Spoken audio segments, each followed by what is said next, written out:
Game 5 tonight. Suns, Bucks. Back in Phoenix. Home teams winning every single game. So let's check out what the line is, and let's see what our official pick is going to be. We'll see all the ins and outs, and we will see what... We'll talk through it and see what we can get out of here. So here we go. NBA Finals. Why is that not on the front page? What the heck, Draft Kings? You know the game is on tonight. We're talking about the finals, and it's not even on the front page. Here we go. All right. Here we go. Bucks, Suns. Bucks plus 3.5. Suns minus 3.5. Real light spread here. Unfortunate. We were hoping we'd get a little bit more points with this Bucks team, and unfortunately, we are not going to get a big old spread. All right, so here we go. The ins and outs. I'm assuming everybody's playing. Haven't heard anything today. So everybody's good to go for the Bucks, and everybody is good to go for the Suns. All righty, now let's talk about this game.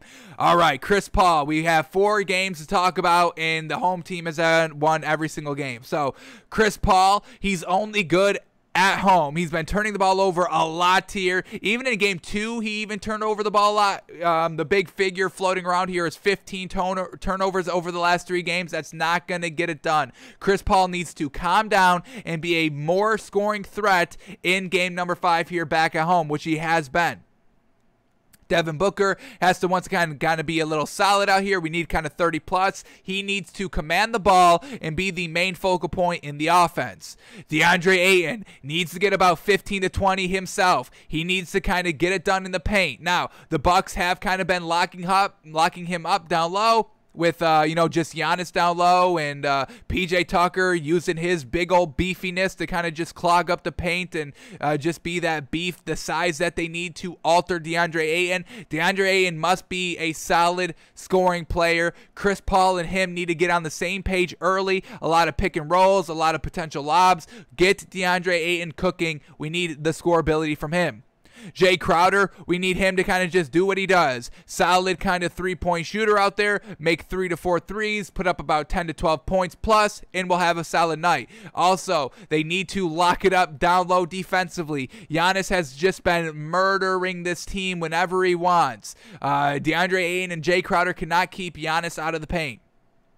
And then Mikal Bridges, we need him to kind of be a little bit more aggressive shooting the ball as well. That was kind of what hurt this Suns team on the road, that just nobody was having great success shooting the ball. Devin Booker had a great game 4, put up 40-plus points, but none of those points were from 3. He was efficient as heck, 60%. That's absolutely fantastic. But then nobody else could really kind of step up and score the ball besides Devin Booker. And that's our biggest knock on this Suns team, is that their scoreability sometimes just seems very, very lackluster. If DeAndre Ayton can't get it done in the paint, if, Jay Crowder's missing from 3, Mikal Bridges sometimes only takes like 4 shots a game at the 3, and then Chris Paul, like I said, he only averages 15 points a game, folks. It's not like this man's an A1 tier 1 scoring threat out there on the floor at any given time. He slows down the offense a little bit too much for our liking as well, just a tad bit slows it down, waits out the entire shot clock most of the time. We need to see a more energetic, fast-paced Suns team.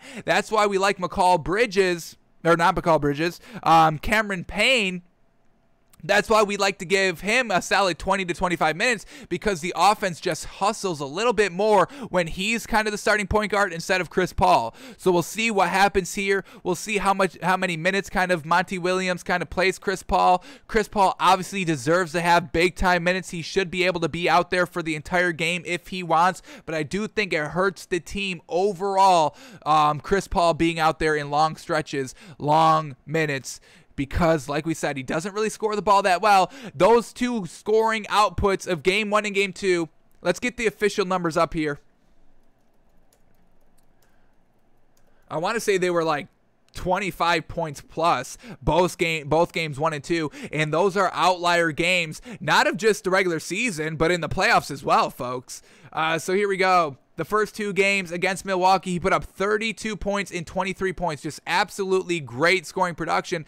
But that's nothing like we've seen. I mean, folks, these are his scoring totals for the entire playoffs. Here we go. We're just going to run right through them from game 1 all the way up to game 18, game 4 of the Bucks series. Here we go. 7 points, 6 points, 7 points, 18, 9, 8, 21, 17, 27, 37, 15, 18, 22, 41, 32, 23, 19, 10. So he is kind of, all over the place, kind of, figured out his scoring rhythm a little bit more in the kind of the back end of the Western Conference Finals and the start of the NBA Finals, which is great, but we needed a little bit more reliable 10 points like he did in game number 4 is definitely not going to get it done, not even close, and we know that was a close 6-point loss, and they were really kind of, it was neck and neck. It was like a tie game with like 2 minutes left. So the fact that Chris Paul just couldn't really take over, and he had all those turnovers, 15 turnovers. He had 6 in game 2 against the Bucks, and they still win it. That's a little kind of red flag right there.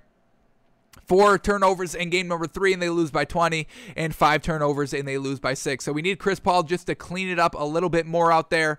And then Cameron Johnson, we just need him to be real solid. Let's see what they do with their second big. Let's see how many minutes Frank Kaminsky plays, because he's been playing real lackluster minutes. I don't even think he really played in game number 4. Let's check this one out. It was really just kind of DeAndre Ayton getting most of the play out there.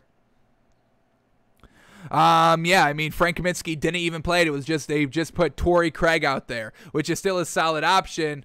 But I think he lacks a little height. How tall is Torrey Craig? I want to say like 6'8". Yeah, even worse, like 6'7". So it's like, what are we really doing out there? Let's see what they do here for their beefs a little bit more. Let's see if they put Frank Kaminsky out there. I would like to see him out there a little bit more. We do like his kind of, down low presence. He can't hit the 3, which is unfortunate, but you still need a little bit more size, especially when you're trying to go against, Giannis out there. All right, now the Bucks. What has the Bucks been doing? Well, they're only good at home. Giannis can play anywhere. On the road, at home, it doesn't matter. But Chris Middleton is just way better at home. He's way more confident shooting. He's way more better just scoring the ball. I think he averages like 25 points at home and about like 19 points on the road, which is, you need to come whenever. You need to come every game, big game, on the road, at home. It shouldn't matter. So Chris Middleton is going to have a real... He's going to be under the microscope for this game. I mean, we've been following and kind of critiquing the narrative all the time of him being the Batman here. Yes, he was kind of solid in game 4, but we also saw the good with the bad. I mean, we saw him kind of miss a lot of kind of clinching shots. We saw him miss the final, the 2 shots right back to back. He misses a mid-range jumper. They get the offensive rebound. He misses another one, and that was with like 40 seconds left in the game. And Giannis having to kind of bail him out defensively, forcing the turnover on Chris Paul. So Chris Middleton had some good shots, but he also had some bad. That's what we always say. He's inconsistently consistent, folks. He never shoots anything great. It's always kind of like mid 40% shooting, which is once again just mediocre. It's nothing great. It's nothing bad. It's just all right out there. And that's what Chris Middleton is. And that's not going to be enough to get it done on the road. Brook Lopez hasn't really been playing that many minutes. Drew Holiday has been really solid here. I think he struggled here. Did he struggle in game 4? What happened with Drew Holiday? 13 points on 20% shooting. So Drew Holiday had a real bad game number 4 at home. It was really just truly Chris Middleton with his 40 points really helping out this Bucks team a lot. So Drew Holiday is going to have to step it up here on the road. Chris Middleton is going to have to step it up. Giannis, I mean, this man will always get his. I mean, there is nobody that can stop him. And as the series progresses, they're going to kind of drop off a little hard, down low anyway. So Giannis is still going to get his, and, him just kind of being that big, beefy presence, always going down low, always being in the paint. It wears down the Suns' bigs most of the time. And I kind of want to quickly bring up the Bucks here, because they just had to face the Hawks, and the Hawks are kind of the same kind of similar team than what this Suns team is. You got a solid big down low, DeAndre Ayton, Clint Capella. You've got a real kind of solid point guard and a scoring guard as well, and Trae Young can really do it all. He's kind of a Chris Paul and a Devin Booker all mixed in one. So kind of a similar team where they're kind of more of an outside shooting team than they are kind of an interior down low game. So I want to just bring up this Bucks series against the Hawks because it kind of went the same way. Not really, but it kind of. So they lose game 1 on the road, but it's 2-2 going back to Atlanta. And that's kind of the similarity, the only similarity that there is here in the Suns and Hawks series is that they're 2-2 going on the road. And what do? They kind of had a great game and they won by 9 points. Absolutely fantastic. Let's look at the box score here and see what the Bucks did. All right, so Chris Middleton, 26 points on 50% shooting. That's exactly what we need. 26 points and 13 rebounds and 8 assists. That's a magnificent game by Chris Middleton. That's exactly what we need right here from him tonight for them to win. Jrue Holiday had 25 points and 13 assists. Once again, an absolutely spectacular game. Once again, as the series progresses for the Hawks, they get worn down a little bit. They can't live and die by the 3, and that's what the Suns are kind of going on as well. The outside shooting, the down low game, it was perfect in games 1 and 2, but in games 3 and 4 when they're on the road, they just couldn't rely on that outside scoring anymore. Just nobody else besides Devin Booker can get it done, and that's where the Bucks thrive as the season progresses. They're always there. They're always ready. There's nothing spectacular about this Bucks team, but they're always ready to play at their highest level on any given night, where the Suns, they had all that momentum and they slowly been losing it. The Bucks always start with like no momentum or less momentum and always just stick around, and they're used to kind of being in this kind of pressure-filled situation of, losing game 1, even losing games 1 and 2, and then kind of having their backs be against the wall the entire time, where the Suns haven't really had that adversity this entire season. This entire postseason anyway. So the Bucks are just always there, always decently consistent. It's whether, Chris Middleton steps up or not. And they both stepped up in game 5 on the road against the Hawks when the series was tied 2-2. And there was no Giannis that game. So we know he had a little bit of an injury, and he didn't play that game, and they were still able to win on the road. So that's a huge, great sign for this Bucks team. Now, let's bring about the jersey curse. We wore the jersey game 1 and 2. Suns win it. Our Chris Paul Clippers CP3 jersey. And we didn't wear it for games 3 and 4, and they lose the game. Now, y'all told us we had a poll going. Here it is. 6 votes. It won 5-1. 5-1. Wear the jersey, and that's exactly what we're doing here. So we have the kind of curse on our side that the Suns are going to win, but overall, the Bucks, they're always there. It doesn't seem like they ever get fatigued. The Suns team was just kind of running on their outside shooting. They can't have that great outside shooting anymore, and that down low game is just non-existent anymore. It's just DeAndre Ayton cannot work his way down low anymore. It's unfortunate. The Bucks cleaned it up. They let Clint Capella and Trae Young kill them in the pick and roll game 1, and they never let it happen again. Kind of same thing with the Suns. The Chris Paul, he was able to get anything he wanted. DeAndre Ayton had a great game. They were switching on everything, so Chris Paul was just picking them apart, and then they shut it down and never kind of really looked back after that game 1. So I'm going to take the Bucks here with the 3.5 on the road. I'm believing in Chris Middleton. I believe he will have a real solid game.